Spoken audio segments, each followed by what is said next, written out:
Chair, not holding you back.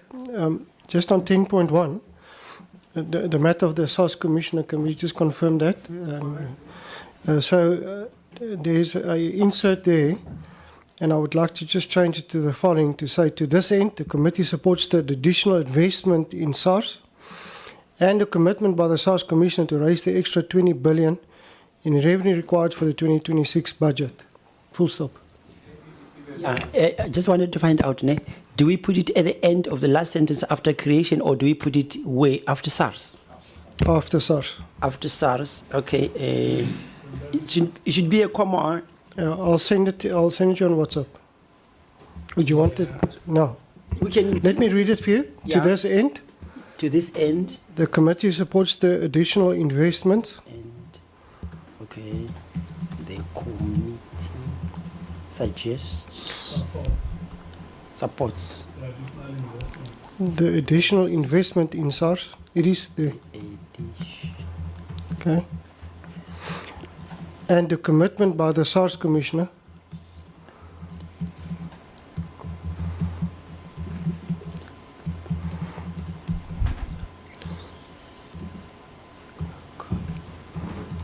to raise the extra 20 billion in revenue required for the 2026 budget.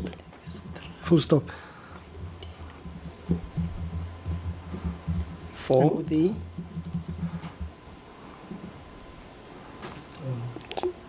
and the commitment by the SARS Commissioner to raise the extra 20 billion in revenue required for the 2026 budget. Full stop.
When you are watching a match, you are saying, Honourable.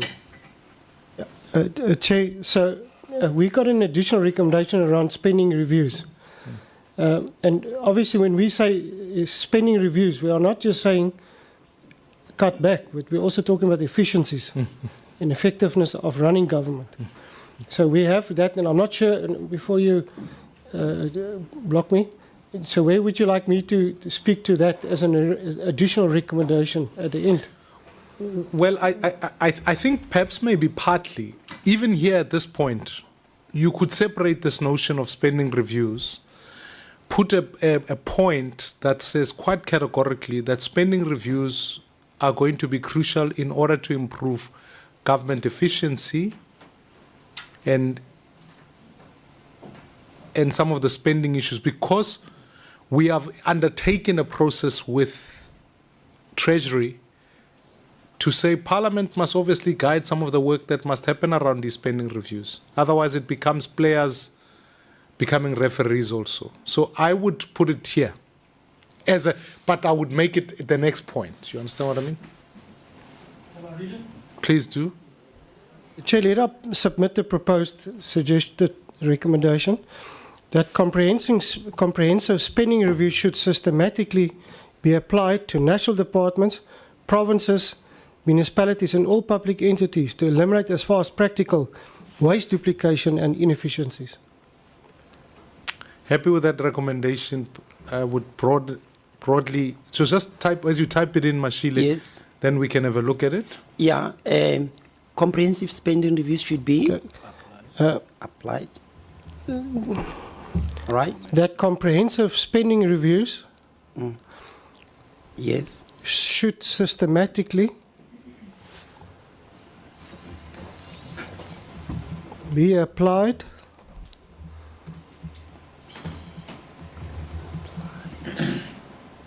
Yeah. I'll go to this.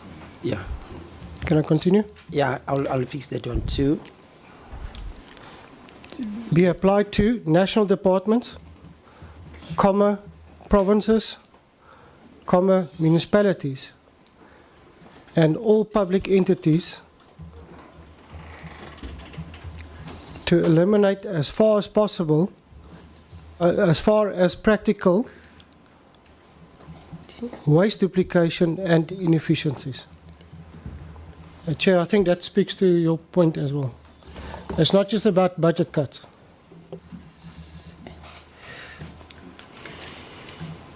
Thank you, Honourable Member. I'd recognize Honourable Molefe.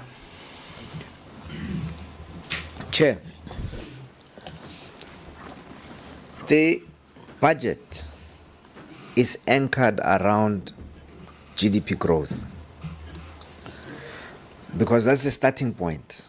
You have to find a number that is acceptable of GDP projection, and then from there you can project revenue.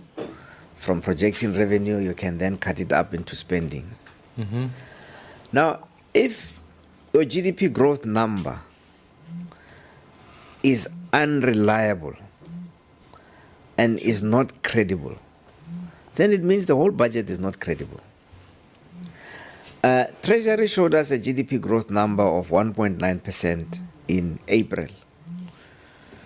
And everybody criticized it. All the stakeholders that came to the public hearings criticized that 1.9. They said it's optimistic. And the Treasury stood by that number until the fiscal framework was approved in the House. Fortunately, it was reversed by a court.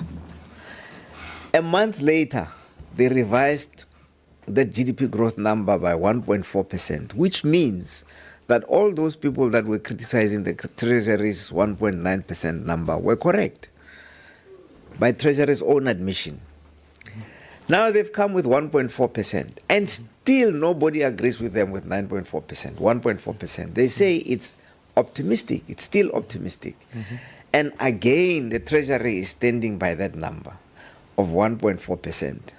And I think, Chair, we need to mention somewhere that unless the GDP growth number is credible, and you know, I mean, we don't have our own macroeconomic model tools as the committee, but if you read through the submissions that were made by the FFC, by the budget office, by a lot of the people that came to the hearings, they don't agree that 1.4% is a reasonable number. All of them are saying it's over-optimistic, which means that the revenue targets will not be met because GDP, the base of the measurement of the projected revenue projections, which is GDP growth, is not credible. And I think that, and given the fact that the Treasury has not met its own GDP forecast for the last 12 years, 12 years, they don't meet GDP growth forecasts. And all the time, the stakeholders are telling them that you are over-optimistic. You are just showing us this number that you suck out of your mouth We don't know where it comes from, but it is not realistic. It means the credibility of the budget is in question. Now, somewhere, somehow, I think we need to say this, because this is what the people, the stakeholders, the public participants said at the meetings, that the GDP growth number is over-optimistic and is not credible. The consequences of that number not being credible means the budget is not credible, because it is the bedrock, it's the foundation of the budget. We move from GDP growth projection, project revenue, and then cut it up, horizontally and vertically.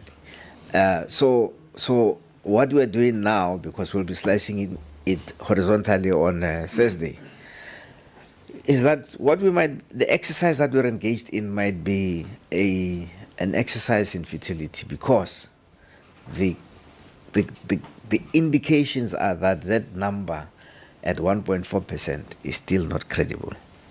Secondly, in this paragraph we mention Operation Vulindlela. Which, Honorable, if I just want to say that I'm not trying to interrupt what you are saying, but the point about GDP growth is captured in 10.2. So in that report, it states that, yes, we are conscious of the fact that Treasury is consistent in missing its own revenue projections. Yes. So I had assumed that your input was to suggest that 10.2 be moved to 10.1 as the opening salvo of the issue. That's what I had are we assumed. still on 10.1? No, we've moved from 10.1, now we're on 10.2. Yes, yes. But what I was saying is that the input you have made in the GDP question is in 10.2. No, but I was going further than what is said here, because Sure. I'm saying that, yeah, it's correct that 1.4% and so on relative to, and so on.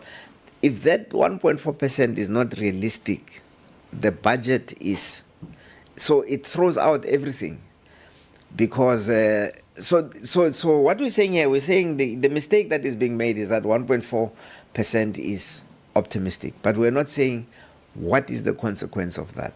The consequence of that is that the revenue projections will be wrong, and that the entire budget, because it is like the point of departure, it anchors the budget, the GDP growth number.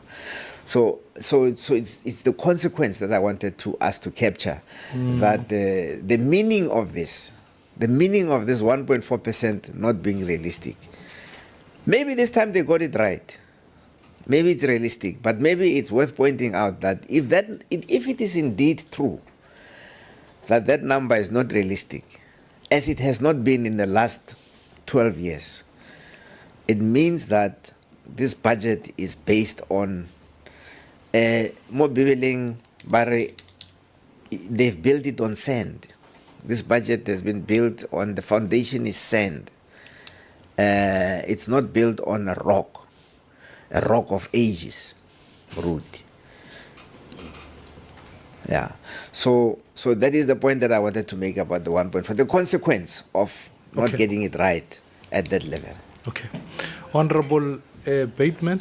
Thanks, Honourable Chair. Just picking up on the Honourable Member's contribution there, I wonder if we could perhaps make a recommendation that the Treasury should have a contingency plan in the event that the budgeted economic growth is not achieved. So let's suppose that we only achieve 0.9% instead of 1.4%. What will the implications then be for tax revenue, and how will the Treasury advise us to respond? Let's do that scenario planning now, so that at least we're not caught on the back foot in the event that we underperform on growth. Sure. You can make that point. I do think what we mustn't do is to reduce macroeconomic projections to scientific accuracies. No one, if I took the same budget book for Japan or the same budget book for, you can name any country you like, countries present particular projections and then either adjust upwards or downwards on that basis. It is precisely why, in many ways, we have a medium-term budget policy statement. So for us as a committee to say, if you say 1.4, it better be or else, is a macroeconomically, from a policy positioning point of view, an inaccuracy. No one can do that. And secondly, so whilst the point is made that you've missed your projections, and this point has been made continuously, even last year, etc., the Minister of Finance would argue the case that fair, but it makes us look awful when we project numbers that are higher than what we should. So to me, budgets themselves are built on projections and assumptions. There are certain assumptions.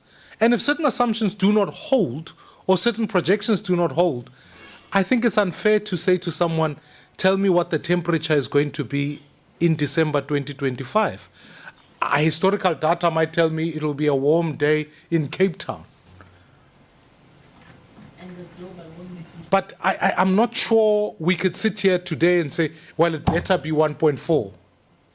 I'm cautious not to find us making recommendations that are from the science of economics point of view, not necessarily fair. Honourable Bateman and then Molefe. Thanks, Honourable Chair. I think where I'm coming from is not so much about trying to say that they have to be 100% correct. What I'm saying is that we should know what we're going to do in the event that we underperform. And I'll say why. The reason is because we're already in such a precarious debt position. And so we actually do need to be thinking ahead about how do we handle a bad year. If 2025-26 turns out to be a disappointing year, and if you look at the global stage, it's not looking too encouraging, then we should be on the front foot in terms of our planning, and we should be encouraging the National Treasury to be doing the same thing. Because we know we're in trouble, but we may be in much worse trouble than we realize. The sooner we start planning for that, the better. We don't have the scope. I mean, if it was 10 years ago, we would say, oh, no problem, we're undershoot, we'll just borrow more. We don't have that sort of luxury anymore. So that's why we need to be thinking in terms of scenario planning and looking forward with a range of different projections. Of course, we all hope we outperform. And I think if the ANC were to listen to all the DA's proposals for economic growth, we would outperform. But so far, it's on very deaf ears. So excuse me getting political for a moment. Let me park the politics for a bit. Let's talk the economics of the issue.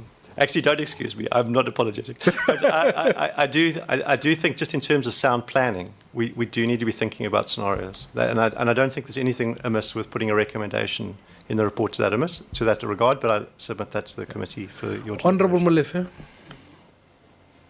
Chair, I take your point, but I wish to respectfully, vehemently disagree.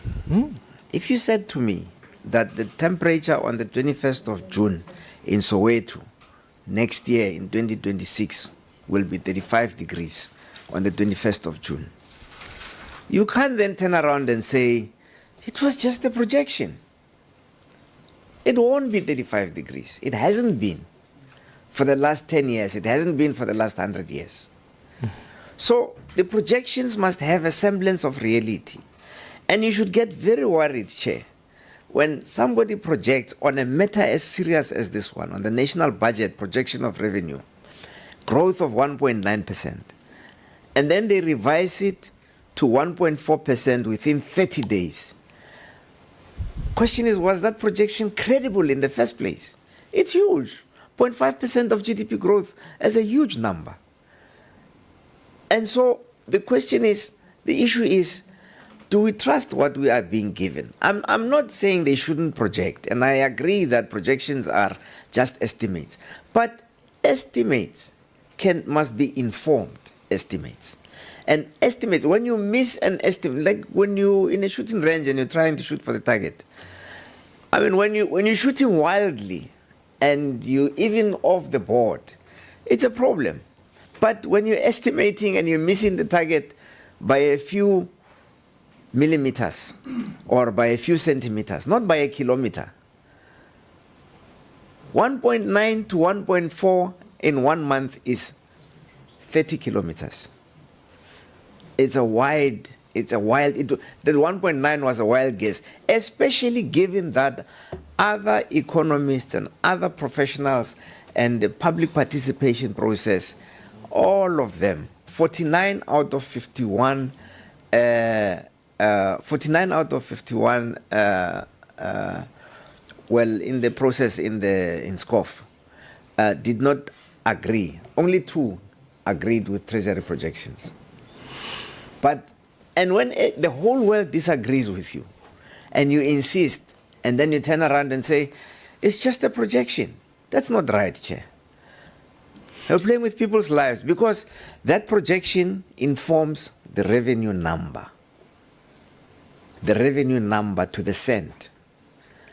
And that revenue number is what we base the whole budget on. But if that is not credible, if you're telling us that it's going to be 35 degrees in Soweto on the 21st of July, and then you base all our planning that we're going to give the military just loose vests to go into combat in Soweto on the 21st of July, basapara. You're creating a big problem. I'm not disputing the nature of projections. I'm just saying that when you make projections in a professional environment such as this one, they have to have a semblance of reality. They must be grounded on reality, not just balancing the books. I hear you, Honorable Molefe. I think it's... I'm not here to defend Treasury. I'm merely here to indicate... I hear what you're saying, that from 1.9 to 1.4 is like 30 kilometers of missing the target. I think the committee has expressed itself on the missed target consistently. I think the committee can express itself of the fact that it does have impact on revenue-raising mechanisms. But I think if you had the same conversation with PBO, they make their own revenue projections, which they have also missed in the same analysis. If you dealt with the FFC, the same argument would hold. If you dealt with the SARB, you'd have different conversations. No, all I was saying was to underline what you've just said, that this would be the consequences of missing the target. Okay, fine. This would be the consequences. That's all. Okay. I'm not saying that the target must be 100%. And I'm not saying that people do meet their targets 100%. But what are the consequences of missing the targets? I hear you. And then line to that, maybe you can add the probability from experience of missing the target. I hear you. Honorable Galaga Mazibuko, then, but I see your hand here from the Secretariat. Do you want to say something, Mashile? Yeah, perhaps I'll be taking it from what Honorable Mazibuko wanted to say. Maybe in order to infuse the thoughts that they've been brought forward in here, why don't we say just where I put the 3 dots to say that the committee further notes, because we come from the background that projection is just hypothetical. There are a number of factors that might also be there as a result of having mixed the projection. To say that the committee further notes that the projections are likely to influence the revenue collection or something like that, and therefore calls for comprehensive mitigatory plans in the event there are a number of things. Just sentence in that line to say that we must have a plan to say that to mitigate the effects, the adverse effects of having missed the projections. Okay, let me put that note. I just do want to say again theoretically that you can wake up today with a projection of 1.5%. I can assure you, when President Trump wakes up in the morning tomorrow, that assumption is grossly wrong. As night follows day, that's the world we live in today. So I think we need to recognize that we are flying a plane through turbulent waters. And I could say to somebody, I'm going to leave Cape Town to arrive in Johannesburg in 2 hours. But along the way, And the world we live in today, economically, is one filled with turbulent waters. I may find myself starting first in Bloemfontein before I land in Johannesburg. I'm merely just trying to allude to the fact that the point that Honorable Molefe is giving, I think we've settled the projections question. I think the point about what then do you do in mitigation, both in failure and success, must be accounted for. Agree, Molefe? Yeah. Honorable Gallagher Mazelbugo, and then I'll get there. No, Chair, I think I'm partly covered by what Mashile and your summary. Because I'm saying we can't argue what... Oh, sorry. I'm saying I'm partly covered because we can't argue what the Treasury has projected here because we can't change it. But what we can say is to put the mitigating circumstances, as you say.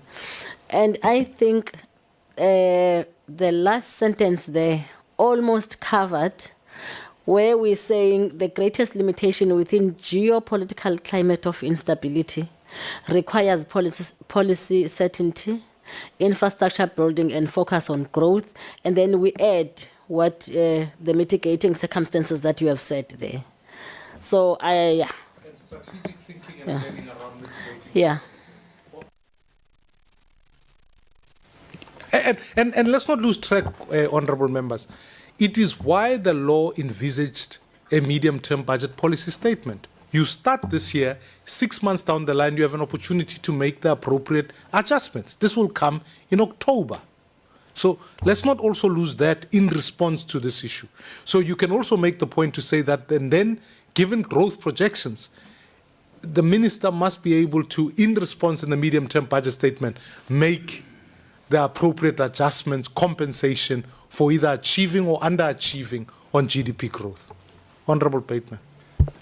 Chair, just to point out that the Liberation Day tariffs were announced on April the 2nd, which was between the budgets that we had. So that may have been a factor that affected the growth forecasts. And many others. I mean, the strikes yesterday in Iran are going to have a different set of consequences. So the point is, and I think that point about geopolitical instability speaks to an uncertain climate.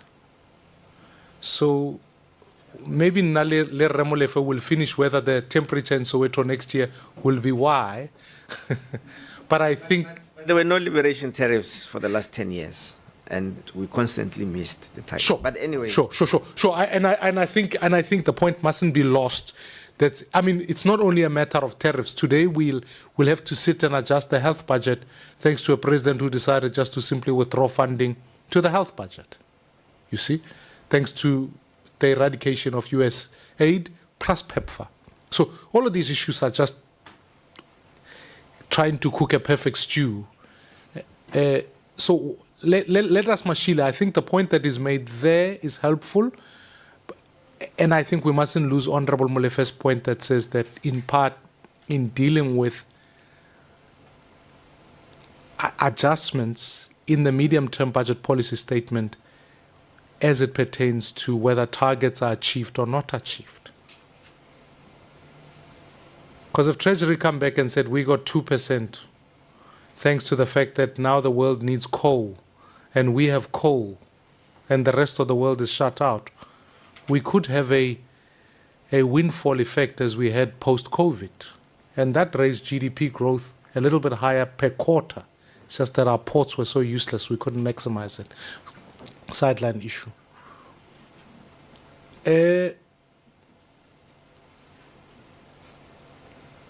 Wait, for Ramolefe. Perhaps, Chair, going forward, one day when we are mature, not for this budget, maybe not even for next year, the correct way of doing things is to say that this is the target. And this is the worst case scenario possibility. And this is the best case scenario. And we are in the middle. And then you say, if the worst case scenario materializes, what will the budget look like? And if the best case scenario materializes, what will the budget look like? But then we are here for now. So maybe that is how in future we should consider doing things and saying that give us your, it's called High road, low road. yeah, stress testing, or it's risk management actually, because you say what is the worst thing that can happen, and then you make plans based on the worst that can happen, so that if it does happen, you've at least thought about it. You've at least, at the moment, we have not thought about what will happen if growth comes in at 0.1%. What will happen to the budget? Nobody knows. No, I hear you, and that's why when you vote for.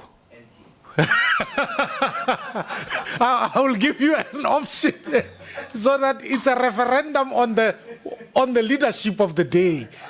That point is an electoral question. It is not a budgeting question. Let's keep going, honourable members. Honourable Bateman, unless it's on the same point, I'd like to move on. Just that I'm sure the nation is really grateful that MK is not running the economy, because otherwise we'd be going the same way as ESCOM. Thank you. I gave you license and you abused it.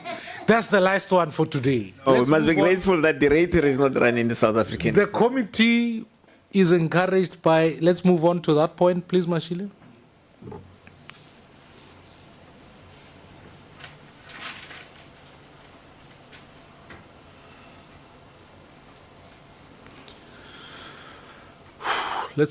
Now we are on page 43, and the points about the PBO.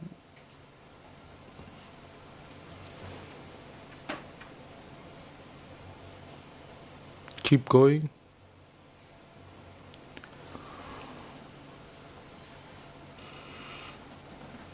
We get to 10.6. Is there? Sorry, Mashile, you must just. I'm reading 3 documents just about. Yes. Okay. Well, now we are on page. Yes, Honourable Bateman. Just a small edit on a new point. No, just a small edit on point halfway through paragraph 10.5. However, the committee is concerned that I think I was just a bit confused by what was maybe I'm misunderstanding the point here, but I was going to suggest that should be, however, the committee is concerned that the national debt continues to exceed National Treasury's projections, perhaps, if that was what was being said, or are we talking about that economic growth continues to underperform National Treasury's projections? It's midway through 10.5. The sentence starts with the word however. The committee is concerned that.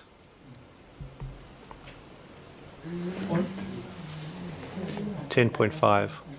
We're not even there. Still got a few to go. We're still on 10.2. I heard 10.6. Did I miss here? I will not, sorry, Chair. Just hold on, Honourable Kalega Mazibuko. I'm just trying to.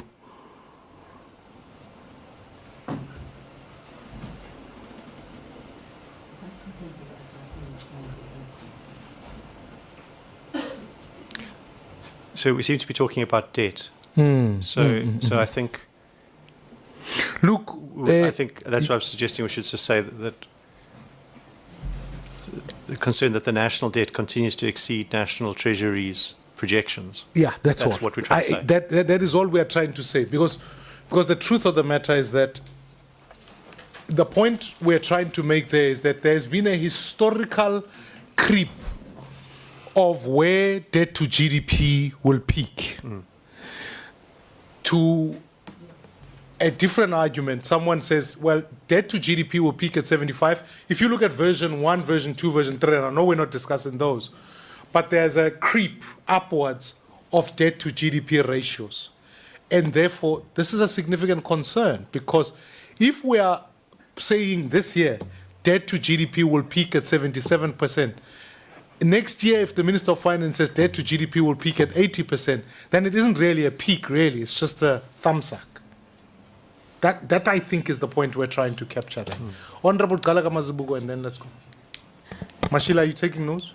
No, it's fine, Chair. I was saying that is, to me, is addressing Honorable Molife's concern. That sentence is actually saying what he said before. However, the committee is concerned that National Treasury continues to miss, the projection, either under or over projecting. I think that's what Molife's concern was. So it is also addressed there. That's what I wanted to say. Can I suggest for project is that missing its ceiling projections? That's my issue. The issue is that you can't say things are going to peak here and then in the medium term adjust and say they're going to peak there, because all it's saying to me is that actually there's something inherently wrong with your debt management strategy. And all it's saying to me also is that if you can't tell me that your debt to GDP will peak here, you are also indicating the fact that debt as an instrument can crowd out the rest of your other expenditure framework. Honorable Molefe. Chair, I actually wanted to talk about 10.3, but since we are here, I can start here. The problem in South Africa is not the debt to GDP ratio. Our debt to GDP compared to other countries is actually not high, even at 76% and so on. In the 70s, it's not high. There are countries whose debt to GDP ratio goes over 100%. Our problem is debt service costs. Sure. That is where the debt hits the budget, debt service costs. And our debt service costs relative to our debt to GDP are high. And that is a management problem, the management of debt service costs, not the actual levels of the debt. So, we suggest that should come out. That I think this focus on debt to GDP is actually a wrong focus. It's barking at the wrong tree.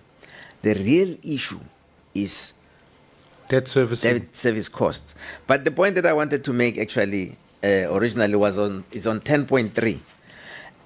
Where we talk about the horizontal split, which is funds are allocated to national government, provincial government, and local government. The Treasury has made additional allocations outside of the provincial equitable share formula. And that is done without any justification for its determination. And these allocations, some provinces get them, some provinces don't get them. And this distorts the provincial allocation formula as agreed to. And as, as agreed to with the FFC and Parliament and so on. So what happens there is that there is this formula that's supposed to allocate and make sure that everything, we know where what is going. But then there is this funds that the Treasury puts aside and allocates to provinces without telling anyone, without being transparent about on what basis, without justification. And also without indicating why these monies are allocated to some provinces and why they are not being allocated to others. I think this must be raised as a concern because it distorts the division of revenue formula. I mean, there are very stringent provisions that goes into the equitable share. And the equitable share, it's as a formula, I mean, we can debate whether it must be reviewed or not. But what I'm unclear is which of the additional funds you are making reference to. And I'd like to get that sense because... it's in the report. Okay. Sfiso, where can we make that point there? Because you mean, are you referring to that 10.2 issue, 10.3 issue? No, the issue that I'm raising, that there are additional allocations, is picked up in the report, in the body of the report, that there were some allocations that were made without justification. I don't know if you've seen it.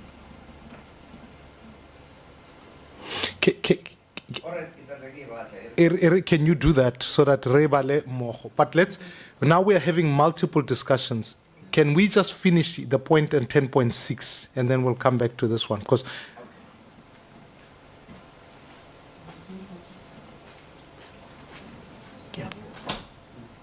just put it there in 10. We were finishing that point above about debt to GDP and debt servicing costs.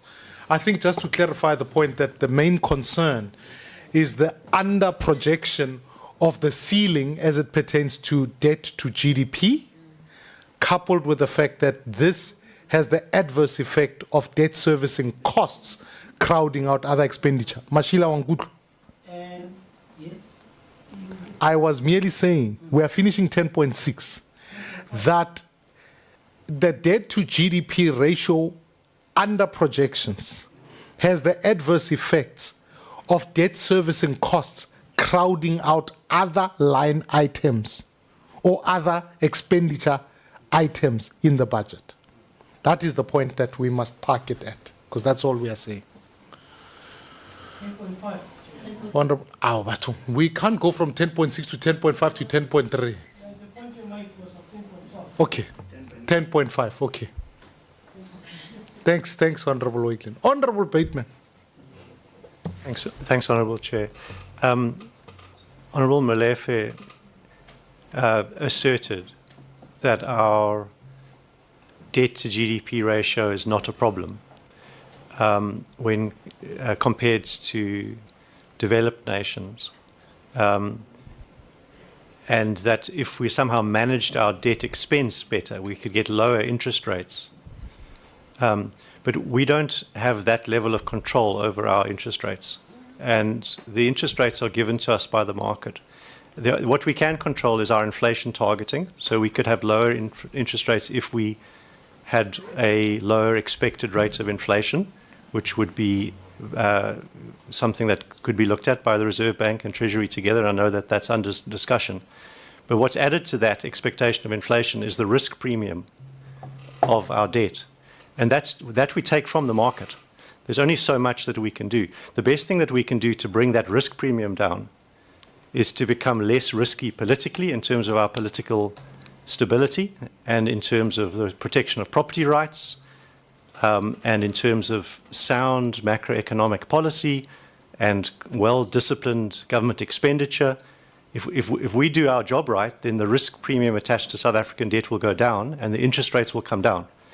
But for Mr. Molefe to say that our debt to GDP ratio is not a problem is not correct. We have to refinance or repay 94% of our debt within the next 7 years.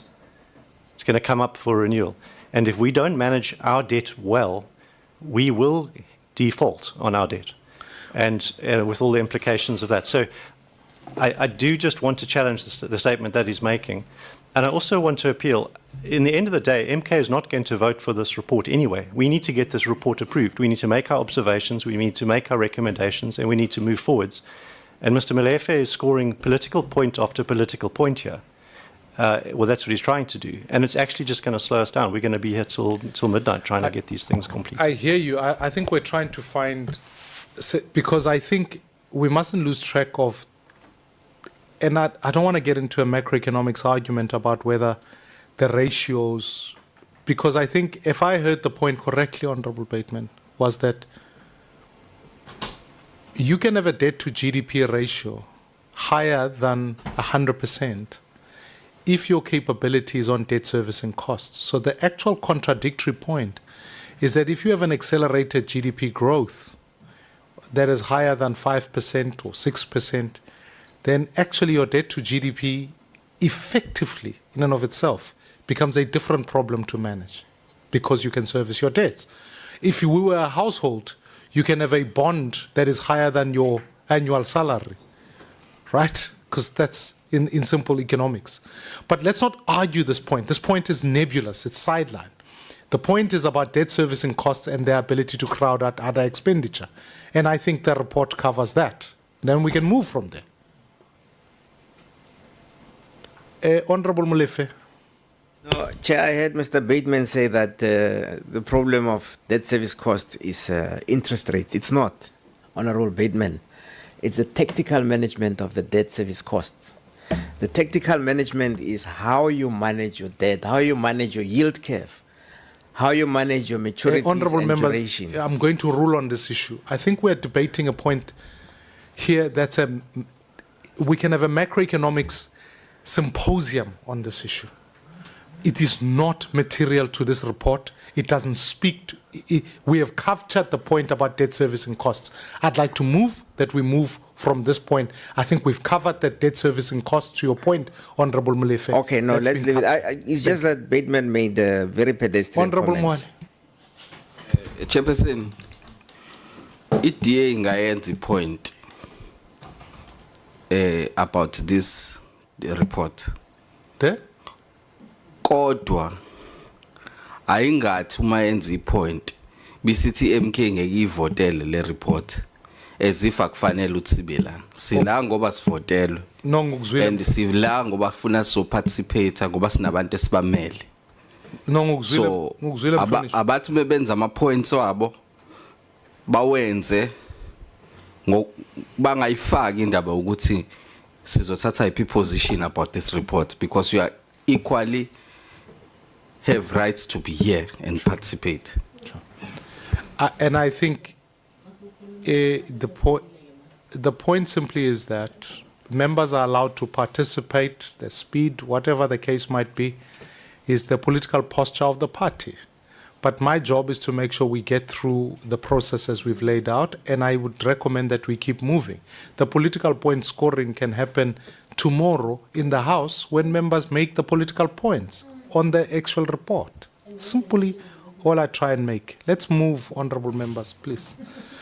Let's get, Emashile, let's get to 10.7. Honourable Waitlin, I will recognize you in a moment. And unless you want us to go back. Chair, you're on 10.6 now, Yes? not 10.7. Okay, sorry. 10.6. You are a good scorekeeper. 10.6. Yeah, because yes. because I want to submit a additional Yes. recommendation. You can make it now? Thank you, Chair. I think the matter around 10.6 revolves around a lot around local government and municipalities and how they're managed. And we know, and we all agree on the matter of the white paper to come first before we will look at equitable shares to be redefined. And we want to help local government, but obviously the white paper must still first come. There's just an additional recommendation I would like to put in at the end, if I might continue. Chair, what I want to say is the following, that the committee furthermore supports that the equitable share formula should apply penalties for fiscal capacity with regards to expenditure linked to audit outcomes and UIFWs, and that National Treasury should report back to SCOBO with a report proposal in this regard. It relates back to my original point I've made previously in the committee on the scheduling, and we have moved since then and say, fine, let us agree at least that National Treasury would come back with a penalty development on particularly around AG order outcomes and UIFWs. And I think that's important that we get that report from them. And once we have that report, we can look at where it takes us. Because, yes, the short end, we need to start keep people accountable for misappropriation, for corruption, for mismanagement funds of the taxpayer. If we're not going to do this in this committee, we are losing the reason why we're here. Chair. I hear you, and I think as part of the review of the equitable share formula, perhaps the committee can make input to say what punitive measures are then put in place in withholding of funds where there's misuse of funds. But it sits within the review of the equitable share formula. It doesn't sit. So in essence, and I mean, there are other notes that Treasury have to withhold funds.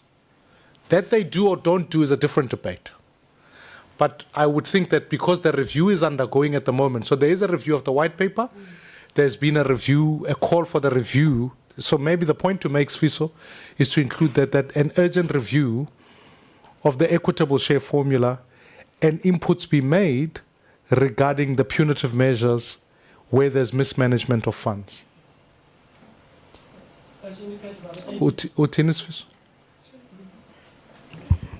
I hear the point, Chairperson, but the problem that I will have with that point is that, as we have heard since in our engagement with like the FFC and the other stakeholders, the problem is you can't punish like departments for wrong past behavior. But secondly, the Auditor General it's there for a reason, and the Public Audit Act is there for a reason to say where there is an issue of illegal use of public funds, how those funds can be recovered if it is found that maybe the accounting officers didn't do their work through the issuing of the debt certificate. I don't know what is it exactly that we will try to do anew here, different from what is provided now in law. I mean, all you see, it's about in many ways empowering what National Treasury can do as part of its inputs in that review of the equitable share formula. There are other legislative measures that give Treasury the right to withhold funds. Those exist. But you can't keep throwing money after bad where there's clear and deliberate evidence of people misusing funds. Do you follow the question? So what I think the committee is trying to give expression to is perhaps, in part, there is an issue about the equitable share formula, but I think it's also to make it simpler so that we're not catching ourselves in legalese, is to say Treasury must exercise all mechanisms that are available to it to withhold funds where municipalities are mismanaging funds. Would that not be a fair point? Then I would leave it at that. I agree with that. It's as simple as that. Where municipalities are misusing funds, then there must be a withholding of those funds, consistent with laws that govern that. So, Honourable Mkonto, then Honourable Bateman. Chair, if we push for National Treasury to withhold funds, whom exactly are we punishing? Are we punishing those who are having fiduciary responsibilities in the municipalities, or are we punishing the ordinary people on the ground who are looking at these funds for service delivery? And where does the Section 139 of the Constitution then comes in? The Section 100 and the Section 139, because according to the Constitution, there are intervention measures that have to be undergone before such a drastic step is being taken. Are we taking all those facts into consideration? Because, Chair, most of the municipalities that don't have a capacity to manage funds are the municipalities in the rural areas. They don't have, they can't afford to hire qualified people as CFOs and so forth. Then, instead of capacity building, are we saying now we are taking this drastic step? We are not going to. We are going to withhold funds, even without looking at any other step that can assist the municipalities. Thank you. Honourable Bateman, then Honourable Mwale. Thanks, Chair. Just to make the point that we would be approaching this from the perspective of the constitutional term fiscal capacity. And in DORA, currently fiscal capacity is interpreted as the ability to raise revenue. So we see in the discussion paper that provinces have very limited fiscal capacity, meaning that they don't raise much revenue. Local governments have more fiscal capacity in it, but it varies. Some have more, some have less, depending on their ability to charge for services and recover rates and taxes. But there's another aspect of fiscal capacity, which is the ability to spend well and get good results and good effects for expenditure.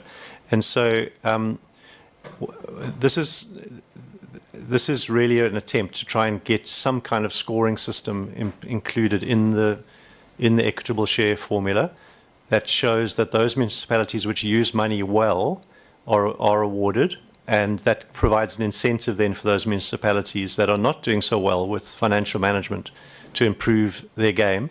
And also it's something that can be brought to the attention of residents so that they can make sure that municipal officials who are not doing their job right and administrations which are not doing their job right are removed. And it'll also cause there to be pressure on political parties to put more competent people in forward for the roles of councillors in local municipalities and other provincial leadership who are able to do the job that's required of them.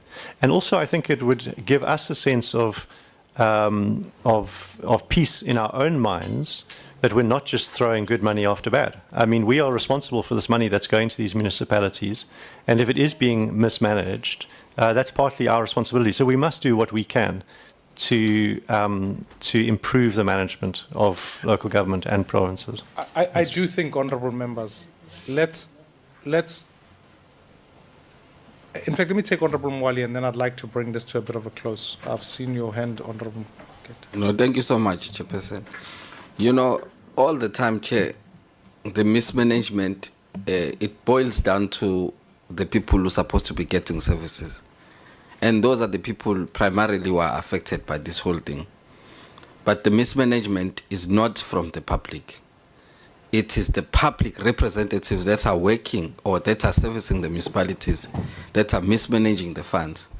But we hit the wrong hand because we push for funds to be withheld against the municipalities so that the people won't get services. Whereas already people are not getting the services as we speak.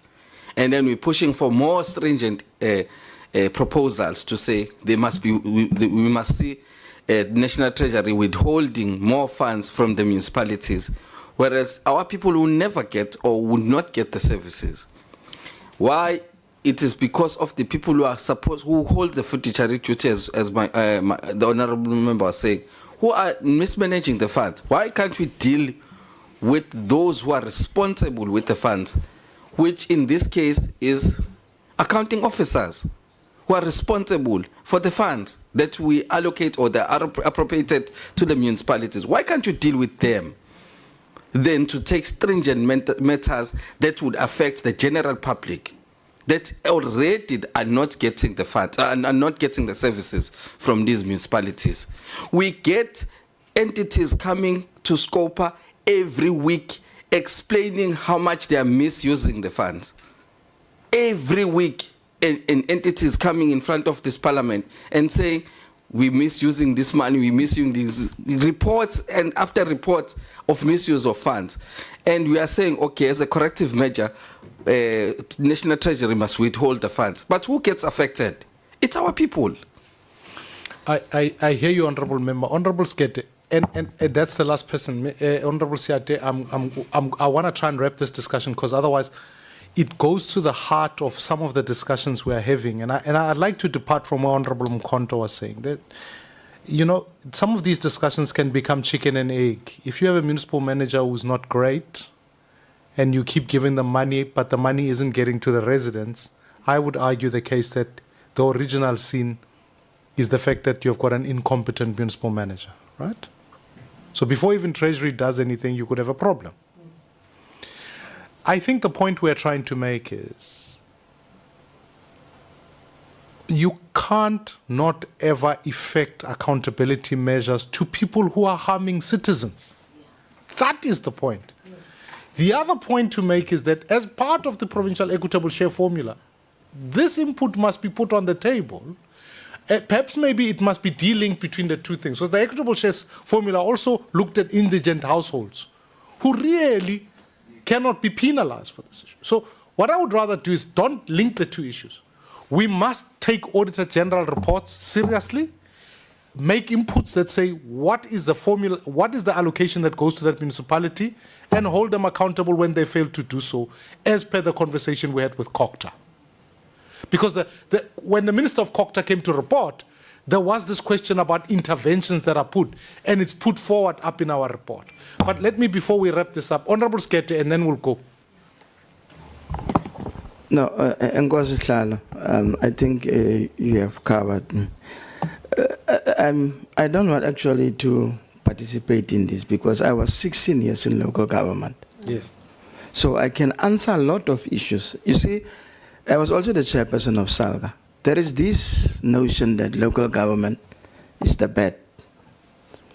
Let me make an example. The Auditor General at the municipality where I was, a mayor. The Auditor General, there was a transformer which didn't work anymore, and only one company in South Africa is doing that. But what the Auditor General did, come to the municipality and we buy the transformer from that company.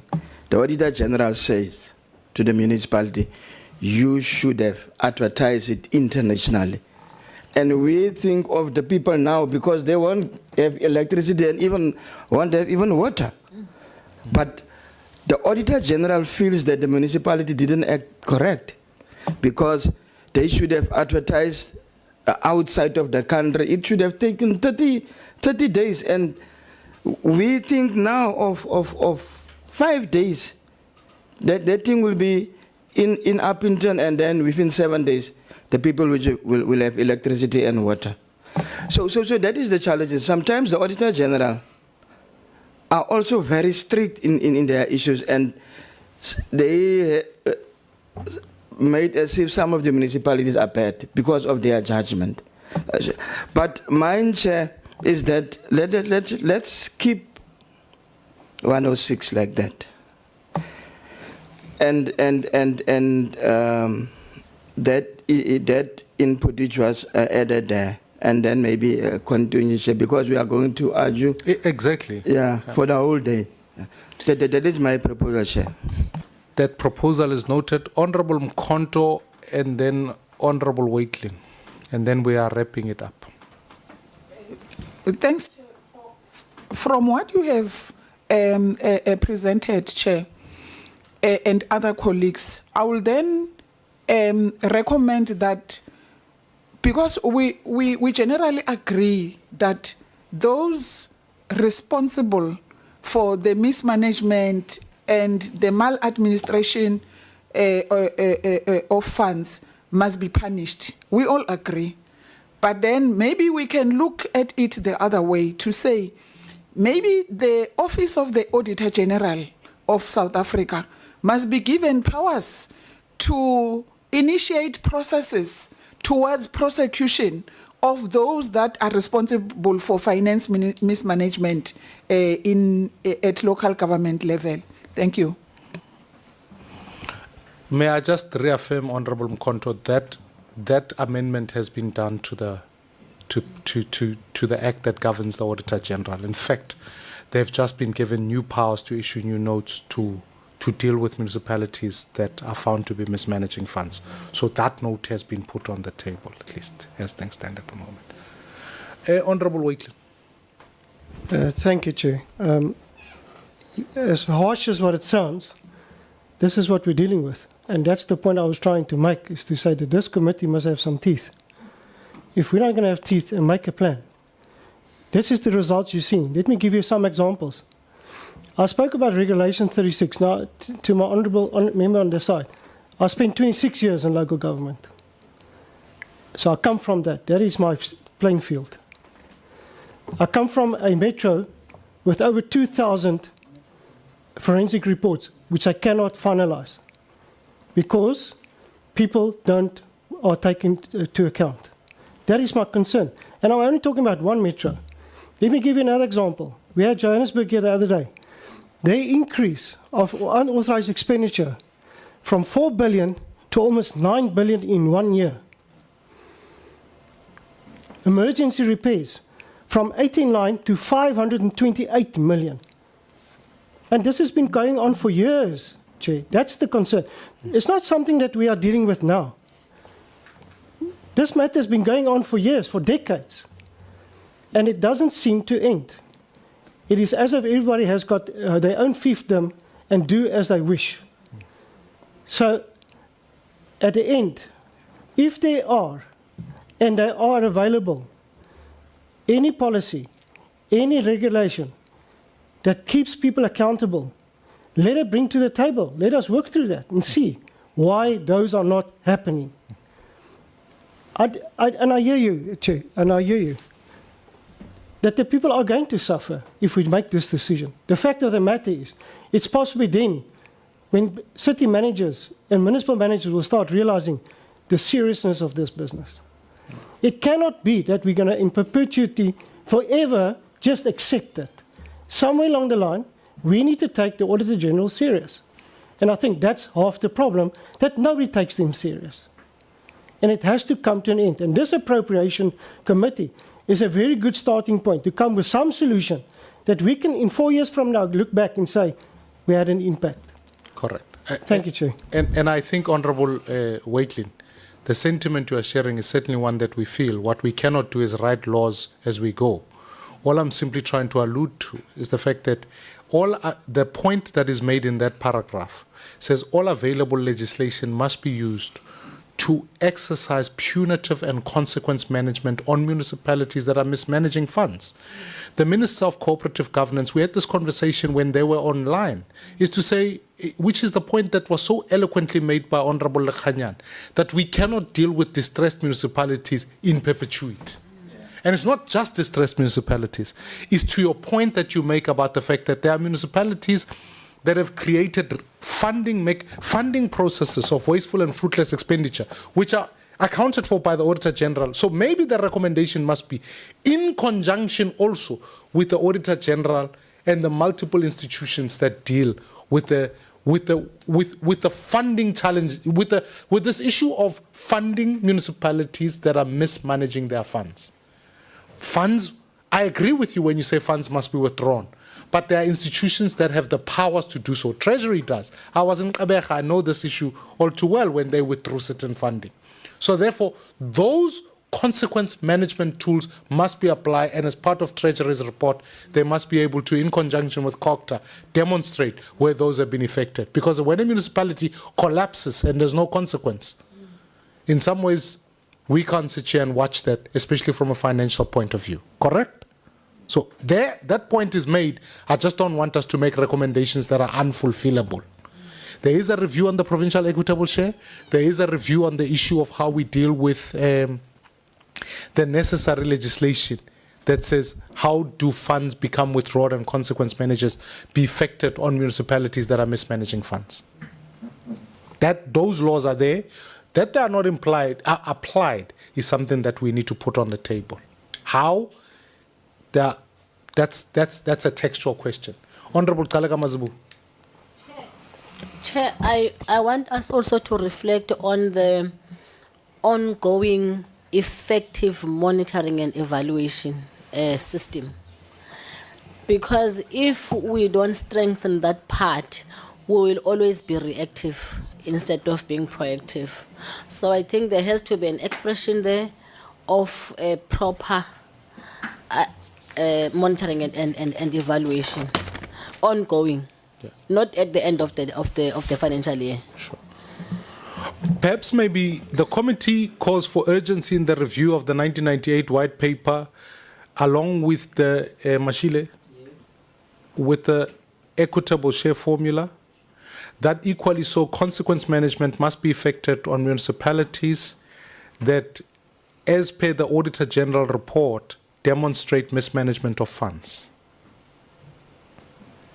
That all necessary legislation and provisions be effected and a report be tabled to this particular committee as to the interventions that are put forward in dealing with mismanagement of funds. Just hold on. I just want to say something. Just as much as we want to make more recommendations, but we must not lose focus. We are dealing with a specific bill, which is the Division of Revenue bill. We might have to find time and deal with many other issues that we want, but we must remain focused. Keep in mind that I want for when the next tabling of the budget, for someone to give me a report from Treasury to tell me that what interventions are they putting in place to deal with those who are mismanaging funds. So I don't disagree with your point, but this issue of mismanagement of funds is certainly not one that we can leave it lying. Mashile? Yeah, I think I lost you. I just heard that we should add along with the equitable share formula, and then what is the rest? The review has been done, and that The consequence management must be effected on municipalities that are mismanaging, that show, as per Auditor General report. Chair, you just. I will send it to Yeah, you. please. Yes. Honorable Molefe and then Honorable Wakelin. Chair, I don't know if I'll be out of order, but I wanted to go back to that point. You are out of order for now. I'll return All right. to that. Thank you. Let me. Chair, I hear you, and I hear that you're taking a stance, and I'm happy for you taking a position on this matter. And we're possibly going to ventilate this even more at appropriation. But let me just clarify, this is a DORA matter. Because at the end of the day, it's got to do with the distribution of revenue. And I hear you, and whatever you submit, I'll have a look at that. It's fine. However, can I just request, as part of the conversation going forward, when we do this again, that any significant moves done by AG and National Treasury on these delinquent municipalities become part of the submission before we develop a budget, so that we can see if they are serious. There is a recommendation further down that the committee must be briefed ahead of time on budget items going further in there. That could be a submission. And what I would suggest is, as a committee, we've met once with the Auditor General. To Sfiso's point, let us invite the Auditor General so that we can deal with what interventions are put in place when there's financial mismanagement. But that is not for the purpose of the report. I'm just making that recommendation. Let me go back to the point you raised, Honorable Molefe. I read the bits that you were raising, that perhaps, are you wanting to make just a bold point that says greater transparency must be, as per FFC recommendation, be given to the Appropriations Committee on how allocation of funding, or what these funds, on what basis Treasury is done? Because I can't answer that question for you. Yes, so I was saying we should raise it we should lift it as a concern from the FFC report. It says that the Treasury makes some allocations outside the formula and the equitable share formula, and this distorts what actually goes there. And they are actually quite graphic and say that some of these allocations are allocated to certain provinces only, and with others, while others are distributed equally. So this distorts the formula and defeats the purpose of the formula. Yeah. I think the point is to say, so that we don't delve extensively on this issue, because we can't respond for the FFC or Treasury, to say, as the FFC notes in its submission, that greater transparency must be given to the committee on the allocation of the funds that are. We put it as a recommendation. As a finding. Yeah, it is in the thing. Oh, no, I was going to say, I agree with you, but for the reader, we must also put in a little bit of context. Okay. All right. So now we are on the point that we were, that's Mashile. Can we finish that 10.6 textually so that we can move from it? I think the point that has been covered there, and I think Honorable Wakelin and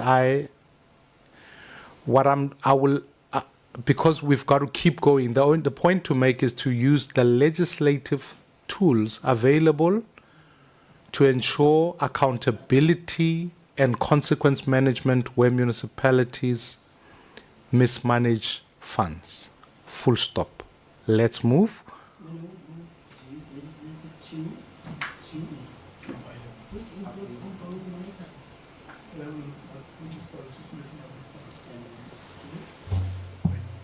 Why did you go here at ChatGPT? This one.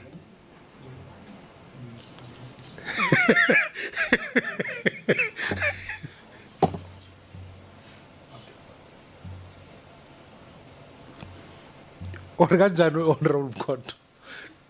Kunzima.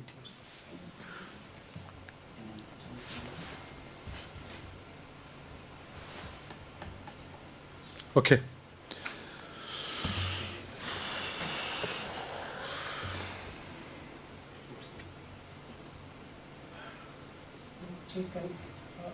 Just read it back to us? There it is there. The committee calls for agency in the review of... The committee calls for agency in the review of on the 1999 white paper on local government, along with It's equitable... 1998, just as a point. 1998, right, 1998. Along with the equitable share formula, the reviews being done and to use the legislative tool available when municipalities mismanage public funds. In order to effect consequence management, because at this point in time, municipalities and municipal managers do as they please and don't have consequences. To effect consequences on municipalities that mismanage funds. And what we will do is ask the Auditor General, before the processing of the next Division of Revenue bill, to bring the submission as to what has been done to municipalities that have not worked, as we've done with COCTA. Yes, Honourable Mlev. I think where Treasury is concerned, we can ask them to develop a strategy to deal with this increasing number of municipalities who are in financial distress. So they must at least show us their strategy. When municipalities... No, we did engage this particular issue with COCTA, as it were. Now we move to 10.7, Honourable Members. I would like to come back to this. Ari Mashi. 10.7. Rebuela Umarawana. Ari. But he says we must go to 10.7. Okay. Chair, I just wanted us to round off this matter. Right. Sorry, Chair. The review's been done and to use legislative measures available when municipalities... Honourable, guys, you are having your own meeting that side. Please, can we finalize one issue at a time? Otherwise, we're having multiple conversations here. Honourable Bateman? Honourable Chair, could we perhaps just say, including consideration after equitable share formula, could we perhaps say, including the consideration of audit outcomes as a possible input? Okay, fair enough. I'm not. That is a simple point. Honourable Mkhonto? We're at 10.7, Chair. We'll get to 10.7 in a moment. Okay. I want to reread this same, including the considerations of the audit outcomes As a possible input. as a possible input, right? Yeah, that is fine. Yeah. Then we close it there.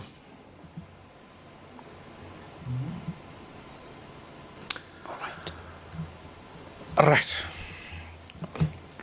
Okay. 10.7. Honourable Mkhonto. Very important point that you raised. Yes. It's the matter of utilizing all legislative. And yeah, I think it's.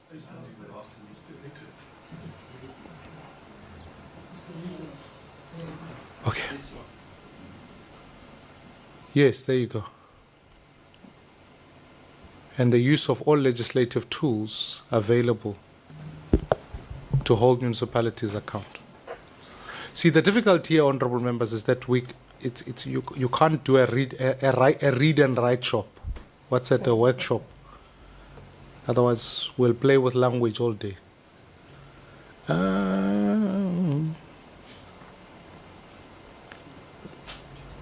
Okay, Honourable Mkhonto, I've suppressed you enough. Okay, Chair,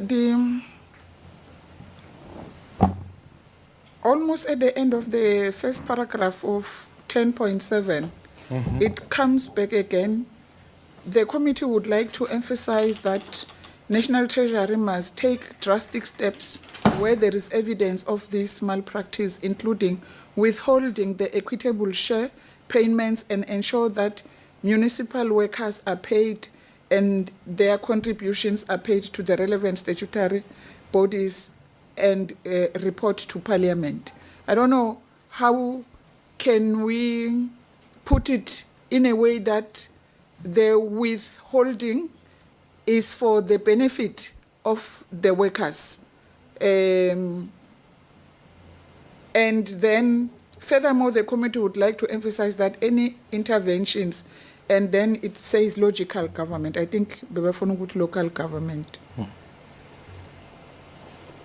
I think it responds to the point that you are correct, Honourable Member. It's just that we've got to compel municipalities not to use funds that were designed for people's pensions on other matters. That's all this is saying. Honourable Khanyan. Chair, thank you so much. I think still on that point of withholding funds, when funds are withheld, it is not the municipal administration that suffers, but the community for which those funds were intended. So there need to be a way there in which communities can continue to get services. You know, it's like when one province is underperforming in the delivery of houses, you take the money from province B and reallocate it to province Y because province Y is performing. But at the end of the day, it's not the MEC or the HOD of housing in that province who feels the pinch. Ordinary people who are very innocent, who have been marginalized for so long, are the ones who find themselves at the receiving end. So I would want to suggest that we find a way in which we can phrase the sentence for people to continue receiving services. If it's possible for National Treasury to exercise that function or to delegate a provincial department, treasury in a province or a district, I think there must be a mechanism in which those communities can be better off than to condemn them worse into difficulties. Thank you, Chair. I mean, I think it can be covered broadly under the theme that says all interventions must be taken cognizant that you cannot disrupt services being delivered to citizens, because that is the point in many ways, that you don't disrupt service delivery, but you also don't enhance the idea that people can. And I mean, what we're trying to do, which is always the hard work, is to do both and rather than either or in some of these things. But the point is, you've got to keep services going, but where there's maladministration and allocating funds where they should not be going, action must be taken.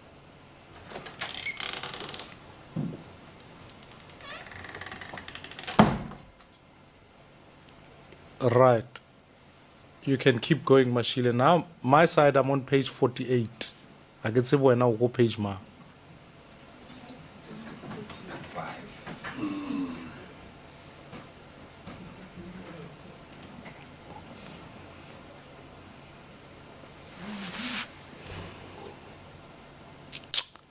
Okay, now we are on page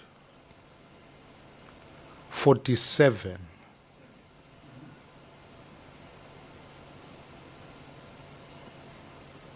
Okay. Honorable members, let's move to page 48.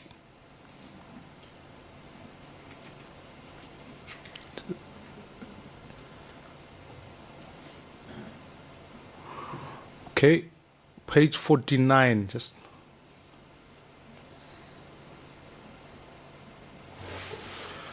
Now we hit page 50. Those then being the findings, we move to the point about recommendations. I know members would like to go home, but I know some of us need bathroom, what, tea, coffee. Can I offer a proposal to say if we can take a 5-minute break, if members want to get tea or coffee, and then we know we have the last 45 minutes to finish the recommendations. Is that agreeable? Honorable Khanyan. Chair, I also wanted to suggest that there are inputs that honorable members have made on the observations, which are consequential on the recommendations, and we don't have to come back and repeat them. Yes. Yes. Remember this report, when it came here, it came as a draft. Yes. And when observations were made, there were modifications which members made. So those modifications must also fall into the recommendations. Yes. Yeah. So what I'm saying is, Honorable Khanyan, if we take 5 minutes so that the team can take whatever was in some of the observations, they can put them so that we can come and then drive the train home, because we will be at recommendations. Is that all right? Honorable members, we will now break. It's 15:15. If we could be back at 15:25, that's 10 minutes. Sfiso. Mashile, let me come and sit there with you so that we clean out what needs to be cleaned out.